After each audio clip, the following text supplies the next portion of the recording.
ছুটির দিন মানেই আরাম-আয়েশ আর ভালো-মন্দ খাওয়া আর বেড়াতে যাওয়া। আসসালামু আলাইকুম বন্ধুরা। আজকেও কিন্তু একটা ছুটির দিন। আর ছুটির দিনে যেহেতু সবকিছু একটু ভালো, ভালো হতে হয়, সেরকম খাবারটাও কিন্তু একটু ভালো হতে হয়। আর আজকে তাই বাচ্চাদের জন্য বানিয়ে ফেললাম চিকেন পোলাও।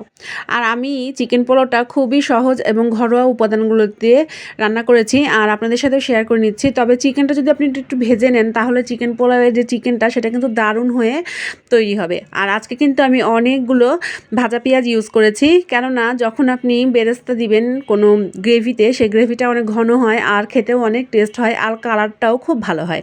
তো দেখেন আমি সব মশলাগুলো দিয়ে খুব ভালোভাবে মুরগিটা কষিয়ে নিচ্ছি। এখানে আমি ব্যবহার করেছি আদা বাটা, জিরা বাটা, রসুন বাটা আর দারচিনি এলাচ আমি গোটাই দিয়েছি। আর তার সাথে একটু বেশি পরিমাণে পেঁয়াজ বাটা দিয়েছি।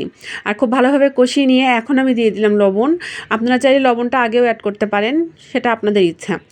আর খুবই অল্প পরিমাণে হলুদ ব্যবহার করেছি। আর আজকে শুধু কাঁচামরিচ দিয়ে রান্না করছি, শুকনো মরিচ ব্যবহার করছি না।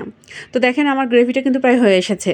তো যেটা বলছিলাম, ছুটির দিন মানেই কিন্তু সবাই বাসায় থাকে। আর একটা সময়ে বিকালবেলায় আমাদের একটা বেড়ানোর প্ল্যানও থাকে, কারণ ছুটির দিন মানেই তো একটু রিল্যাক্সে দিন কাটানো, কি ঠিক কি না? আর দেখেন আমি একটা ডিম সিদ্ধ করে ভেজে রেখেছিলাম, যেটা আমি এখন অ্যাড করে দিচ্ছি। আর আমার এই খাবারটা কিন্তু একদম রেডি। আর এখন চলে যাচ্ছি পোলাও রান্না করতে। তো পোলাওয়ে আমি ফোড়ন দিয়ে দিয়েছি জিরা এবং তেজপাতা, দারচিনি ও এলাচ। আর তারপর পেঁয়াজ দিয়ে ভালোভাবে একটু ভেজে নিয়েই এখন চাল অ্যাড করে দিচ্ছি। আর তারপর চালটাও খুব ভালোভাবে ভেজে নেব। আর একটা কথা, অনেকেই কিন্তু বলেন যে পোলাওটা শক্ত থেকে যায় বা খুবই নরম হয়ে যায়। তবে চাল আর পোলাও মানে পোলাওয়ের পানি, এই দুটো যদি আপনারা সঠিক রেশিওতে দেন, তাহলে কিন্তু পোলাও সবসময়ের জন্য ভালো হবে।